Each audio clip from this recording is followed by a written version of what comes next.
are you doing today, Dusty? Oh, doing fine. I mean, a day in Vermilion is always a good day. I spent a lot of years here back, although it's been 30 years, but I love this town. Oh, snap. So I got a quick question. Now, this is going to be way off topic. So you're in Congress. Now, do you guys got like any info on like aliens or something like that? What's that? Info on aliens or nothing like that? Oh, on aliens. Yeah. Well, there is a committee that's looking at that. I'm not on that committee. And I mean, they haven't released any big bombshells. I mean, my suspicion would be we don't have any proof of extraterrestrial life. I'm not saying it's not out there, but it's really hard to keep a secret. If aliens had visited us 60 years ago, I just don't think we could keep that under wraps. Okay. No, it's not good. I just had to throw that one out. So the main thing, I know most people, they'll get people like candidates and this and that and talk about the issues, but I just want to talk about mostly you because I want to know did you always want to be in Congress since you were a kid, or how did that ever happen? Well, not necessarily Congress. I mean, I've always felt DC is a little bit of a train wreck, and of course it is. So I've always been a little more drawn to state and local government, where I feel like maybe there's not quite as much polarization, more of an opportunity to get things done. But yeah, I mean, I grew up a poor kid, and there were 7 of us in the family, and certainly there were times we got by with little help from the government, and so I've always been fascinated with this question about what is the right role of government in people's lives. We know that when government does too much for people that they can do for themselves, that has a tendency to breed dependence rather than independence. And so I've just always been really fascinated, even as a young kid, about what is the right role of government in people's lives? How do you help them enough, but not help them too much? And ultimately, I was drawn to DC 7 years ago just because I did think there were too many jerks in politics. And it was time for somebody who I think took a little bit more of a policy mindset and more of a respectful mindset to problem solving. How long have you been in politics, I guess? Well, I've done a little over 6 years in the House. I guess, what is it, 6 years and 5 months, 2-year terms in the House. So I'm in the House at least until the end of next year. That's when my term will be up. Prior to that, I was in the private sector, was the co-owner of an engineering and consulting firm that worked on rural broadband. Prior to that was the chief of staff to Governor Dugard. And then prior to that was a utility regulator for the state. And prior to that, we were living down in Kansas City area. So, and was a business owner all the way back, even during high school. Owned a small retail business, and I just, to me, I've enjoyed every experience along the way, whether it's been in business or in government. I just think there's so many neat people to learn from. Okay. So I know my daughter, she was telling me, because I said, hey, I'm going to have Dusty Johnson. She said, hey, please don't tell him this. Don't say that your daughter said it, but I'm just going to say it. This is a basic question. You're going to get yourself in trouble. Probably. It always happens. It always happens. But she was wondering, she says, hey, why do we have taxes? And I'm a proponent of, this is just me, I'd rather have lower taxes. Especially, you know what's funny? So since moving to South Dakota, it's not South Dakota's fault, but since starting my career on some stuff, I feel like this, every time I make more money every year, I get taxed more. And I'm like, this is weird. And I remember asking my dad that. I was like, hey, it looks like I'm getting taxed more, this and that. And they're like, yeah, it's funny, right? Because when you make more money, you get taxed. But maybe it's too general, but... Well, no, I mean, that is... you might not like it. I might not like it. I mean, that's by design in our tax system. The more money our tax rates are written so that the more money you make, the higher percentage of your income would go to the federal government. And on one hand, that stands to reason. I mean, sure. If somebody's making $150,000, we wouldn't expect that necessarily that they would pay 15% of their taxes to the government. That's the lowest tax rate, is at 15%. Of course, a lot of people with standard deduction, most Americans don't pay any income tax. And so at some point, all of the income taxes are paid by the richest half of Americans. And obviously the richest 10% pay a lot more than just 10%. Yeah. I've heard that. I don't know if we'll go into that issue, but it's fine. Because this is how I'm thinking. If I had like a successful business that started getting, making a lot more money, I wouldn't want them to tax me more, because I'm like, that feels like a punishment a little bit. But I don't know. What do you think? Is there some type of balance? Should we keep going with that tax rate, or I don't know. What do you guys think in Congress? I mean, I suppose the alternative, I mean, I don't think you'd want poor people to pay a greater percentage of their income than rich True. people. So I guess the only other alternative, those in the middle, would be some sort of a flat tax. That's had a lot of proponents. I think it's got a lot of strengths of that kind of an approach. I don't think you could get the votes necessary to get that implemented. Mm. But there are plenty of proponents of a flat tax system that would clearly raise taxes for poor Americans and reduce taxes for rich Americans. You may be for that, but I think we might have a hard time getting the votes to pull that off. Now, instead of the tax thing, I think instead of talking about that issue of the taxes, what about talking issues like, hey, how can we make poor Americans? How can they generate more money? And is that like a better? I feel like that's a better alternative, but I don't think a lot of people are talking about that too much. Or do you think so? Oh, I think there's a lot of conversation about that. I mean, certainly from my perspective, it is probably the dominant policy issue that I've had an impact on in 6 years in Washington. And the Fiscal Responsibility Act, I was able to get some much improved work requirements for poor people on welfare programs. Here in the reconciliation bill that just passed the House last week, I was the chief architect of more stringent, more robust work requirements yet. And that's really about making sure that poor Americans on programs have an opportunity to escape poverty programs. You cannot escape poverty without some combination of work, training and education. And indeed, the work requirements that I champion require that at least 20 hours a week. So not even that much, but 20 hours a week, poor Americans need to work, volunteer, be in a training program, or go to school. We know that those work requirements have a tendency to dramatically increase people's income, even within a relatively short time. If they're just hanging out at home, their lives are not getting better. If they're out working or going to school, their lives are getting better. If you are enjoying this and want to be a guest or sponsor, email me at vermillionunplugged@gmail.com. And with those welfare, so I'm not, people are going to be angry at me. I'm not too much of a fan on it because maybe it's me. Maybe it's because of my pride. Because I remember my dad. So my dad grew up, same thing. He grew up poverty over there in Texas. And when he had me, he got, I think they were working, and then I think they did like seasonal stuff, and then then they were unemployed, and then he asked his buddies like, well, what do we do now? Should we go look for work? And they're like, no, we go to the unemployment office. He's like, okay. So he went, and then same thing. It's probably his pride. He only went there one time, and he's like, nope, I ain't doing this. I need to go get a job. I need to do this. And, he's done all the construction stuff and this and that. And now, bless his heart, everything's fine. Everything's good. And the thing that he's seen is that there are people that they kind of do abuse the system a bit, but I don't know if it's abuse. It's more like, hey, well, what's the point if for example, if the government's giving me all this money, what's the point of working? Because if I work, they're going to take the government. It's easy, this and that. So I hear you. I hear where you're coming from, and that's why the reform efforts that I champion make sure that we're reserving those welfare programs for the most vulnerable Americans. True. I mean, clearly, if people are disabled, that's a different. Clearly, there are lots of great workers who have disabilities, but there are also some people whose disabilities are so profound that they're not able to work. Children. Seniors. I'm certainly not implying, and I don't think you are either, that an 82-year-old needs to go out and work, or they shouldn't have their federal government help them a little bit. Clearly, all of this is about balance, about making sure we have programs reserved for the neediest and most vulnerable Americans. Yeah, and also even it's okay, if you need like a little boost, a little help, because it's fine if you need some help. Yeah, but don't try to like rely on it too much. Speaking of some of the stuff that goes in Congress, what are some issues that you guys are seeing that are, something that Americans don't pay too much attention? I am paying attention to all this stuff, but I don't know. What are you guys seeing that, you know what, this is a big issue. This is like, it'd be like, for example, the abortion, the immigration, or taxes, whatever. What are you guys seeing from y'all's view? It is almost uniquely hard to build big projects in this country anymore. And, the same highway project that you can get done in 2 years in Italy or France takes you 7 years to get done in America. Really? The same energy project that you can get done in 2 years in Canada or Australia takes you 7 years in America, if you can get it done.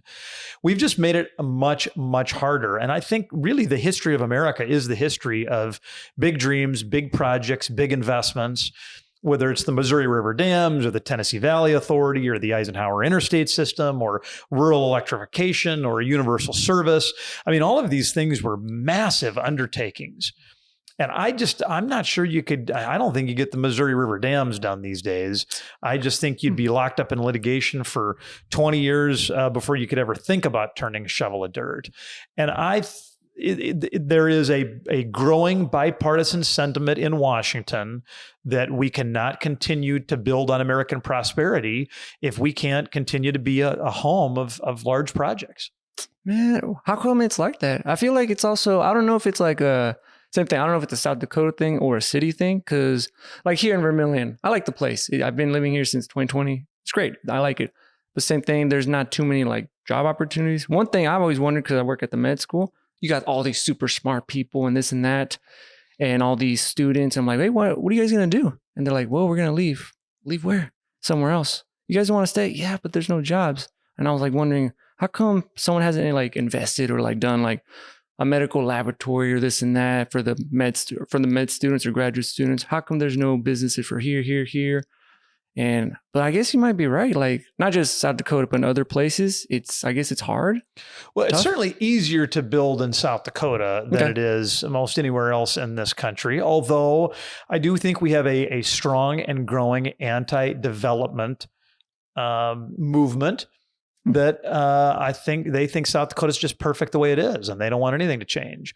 And you don't really get to make that decision. I mean, at some point, if you don't have plans for future jobs, for future opportunities for young people, you really are going to over time wither. I mean, nobody is able to hit the pause button and keep something exactly the way it is. And if you're a capitalist, as I am, then you know that what an economy really needs is dynamic movement. Yeah, our things, new coffee shops opening up and some coffee shops going out of business, and new factories opening up and some factories going out of business. And it's that dynamic element of change that keeps economies fresh and growing. And clearly it's easier to build in South Dakota than it is in most places. And South Dakota's been growing. I mean, it's not as though every young person leaves the state. There is, I mean, again, we are growing substantially faster than the rest of the country, and that's been true since about the 1990s. But we're not keeping. I'd like to keep even more young people here because we've got great job opportunities. The competition helps, and it helps not just businesses, but also helps everyone else. Everyone wins. That's right. That's how I see it. Sure. And there will be, I mean, clearly in capitalism, you get losers in a free market economy. You get winners and losers. But Jose, overall, you're right.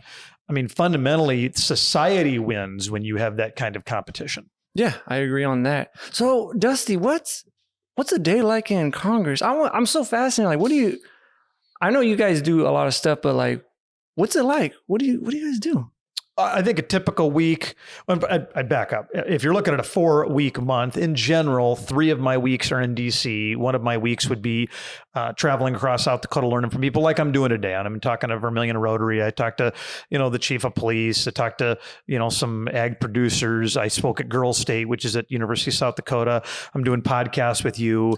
I mean, ultimately, I'll talk to hundreds of people, even just today. And Monday was in the Black Hills, and Tuesday was in Mitchell. Tomorrow I'll be in Sioux Falls, and it's a great opportunity to make sure I'm sharing with people what I'm up to, and they get to share with me their opinions on what we're up to. Accessibility is just key. But in the other 3 weeks of the month when I'm in DC, generally I'd wake up in Mitchell, where my family and I live, get up at 4:45 or something, get ready, go to the Sioux Falls airport, get to DC early afternoon.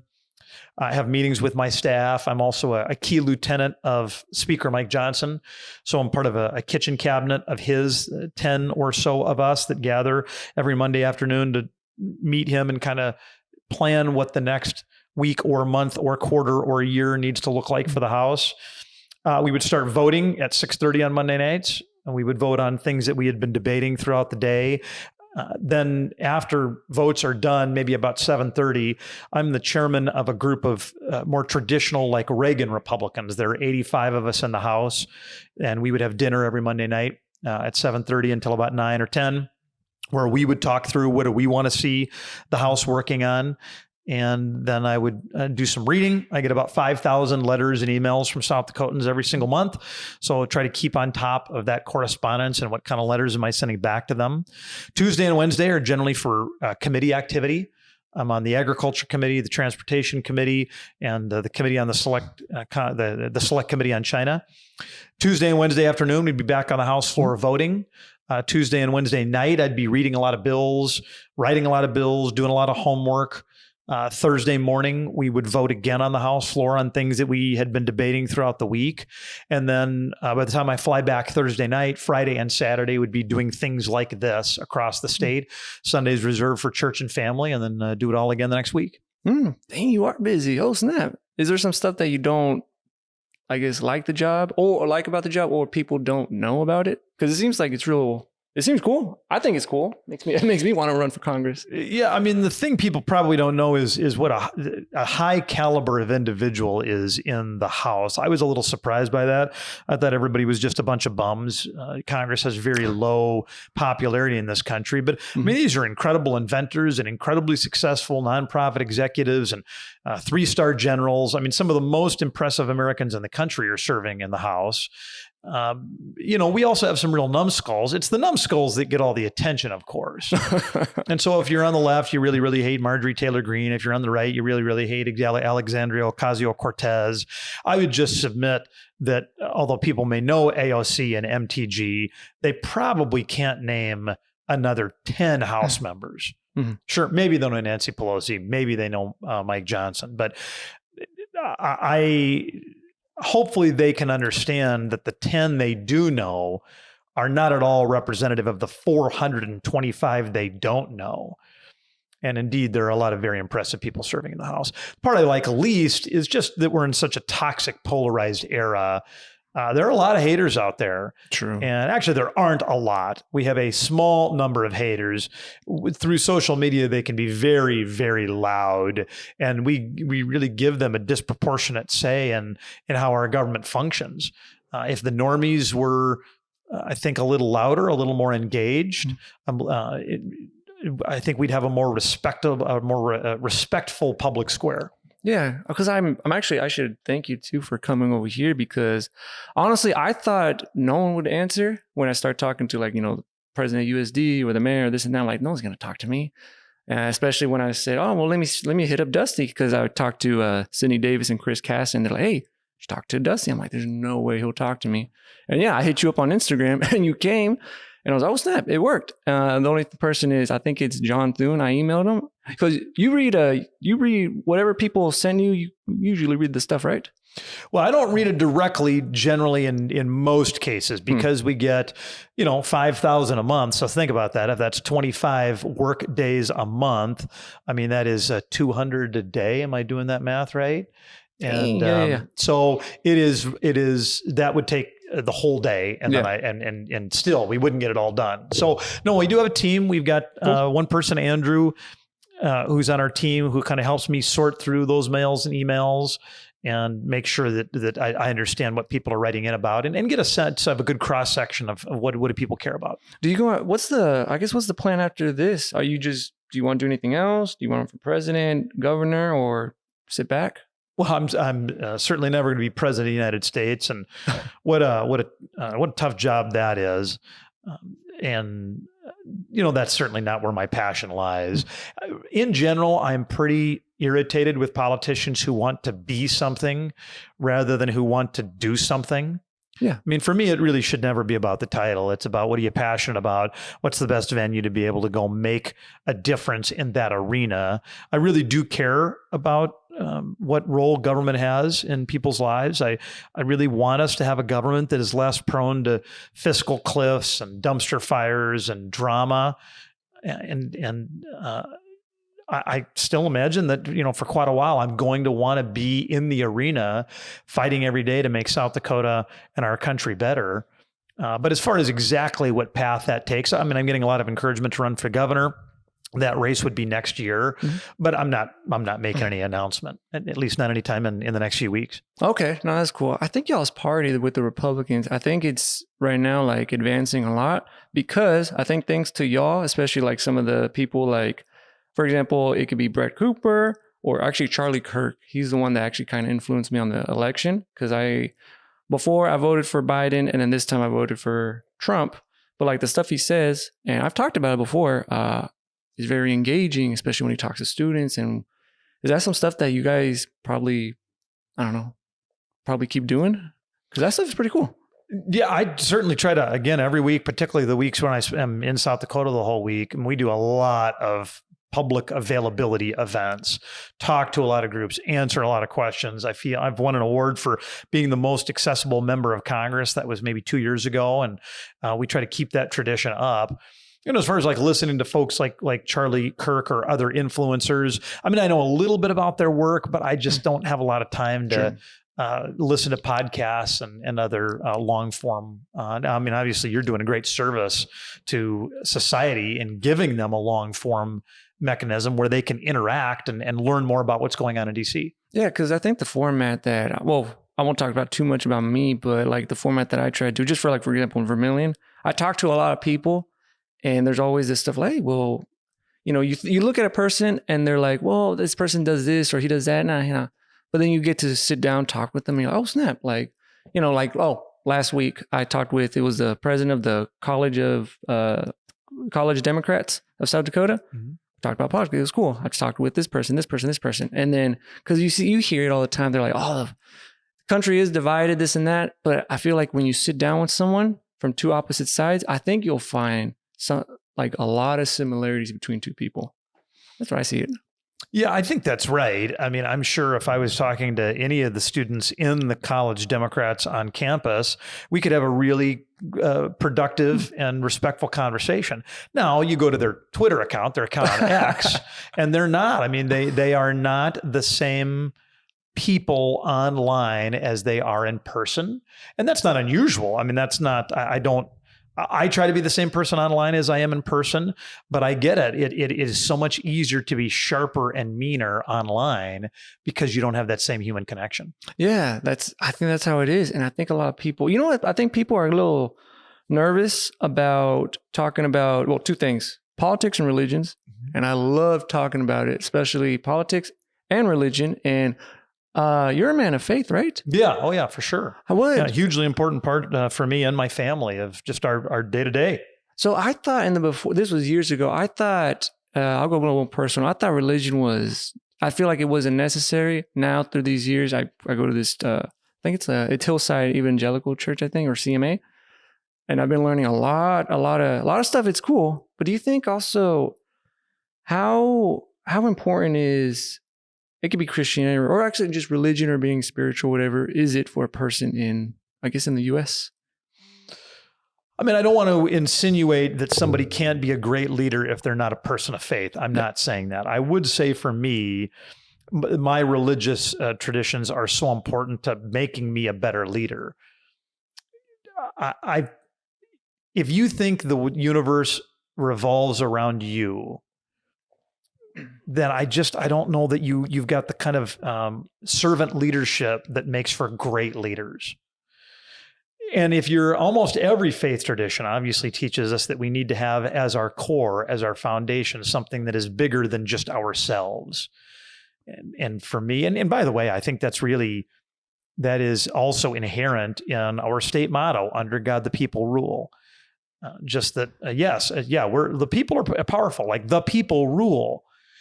But we don't want to act like we have all the answers because the people rule under God. And I think we do want to look to something bigger than ourselves to get some guidance, to get a sense of how are we supposed to treat one another. Abraham Lincoln said, with malice toward none. And I think all too often in modern politics, we have malice for anybody who doesn't feel the same way we do. And most religions would take a far more generous view of our enemies and want us to not show them any malice. I like how you said that, it's not about me. And that's what I thought before. I was like, oh, well, me, I got to do this or I can do this. But especially like being a leader or doing that stuff to, you make a sacrifice. Like what you guys are doing. Like before in Congress, I thought, oh, you guys are just sitting down doing nothing. But no, throughout these years, I'm like, oh, like right now you were talking about, you're going here, you're going over here. You got to go to Washington. You guys are trying to do some bills or sacrificing a lot of time. And I bet it sucks sometimes because you guys sometimes will get some flack, but then sometimes it will be great. And you guys seem like really, really busy, but I am grateful for what you guys do, even though like there might be some things I probably won't agree with, but I think that's what makes America great, because you could have like different opinions, different this. Kind of see where I'm going with it a little bit. Yeah, and obviously there's friction and tension in the system. That's always been the case. There's never been any government in any year that was able to avoid that kind of tension. If you chose 435 members of the House from this country at random, you wouldn't have the 350 million Americans all agree with those 435 members. It's just the nature of the beast. But hopefully, we get good people, thoughtful people who do their homework, who, if they're doing their job right, do understand these issues at a deeper level than a layperson who's busy being an expert in their welding business or in their delivery business or being a nurse. And most Americans probably don't have the time to understand exactly what should America's approach toward arms sales to Northern Macedonia, what should that be? And what impact is that going to have on our relationship with Greece? And what does that mean for Israel? I mean, these are very complex interplays, and I don't expect that everybody is going to be an expert on them, but we do need some people to try to answer these central questions about, okay, how do we construct a government that makes sure that we're advancing the causes of Americans? I'm going to cut this a little more short because I know you guys are way busy. Is there any last things, any shout outs or anything you want to give to the people? Well, thanks for just your platform. You're talking to people that I otherwise wouldn't talk to much. I mean, I want to be good at this job. We've got an incredibly dedicated team. I love this country. I love this state. I love this city. And I've left, I met my wife here. And so Vermillion has a very special spot in our heart. And for listeners who maybe don't agree with me on everything, just give me the benefit of the doubt. I'll try to give them the benefit of the doubt too. When I'm making decisions, I really am trying to keep the best interests of Vermillion, South Dakota, and the United States in mind. Cool. All right. I think we'll cut it short, but I do want to thank you so much, Dusty. Yeah, sounds good. Thanks, Jose.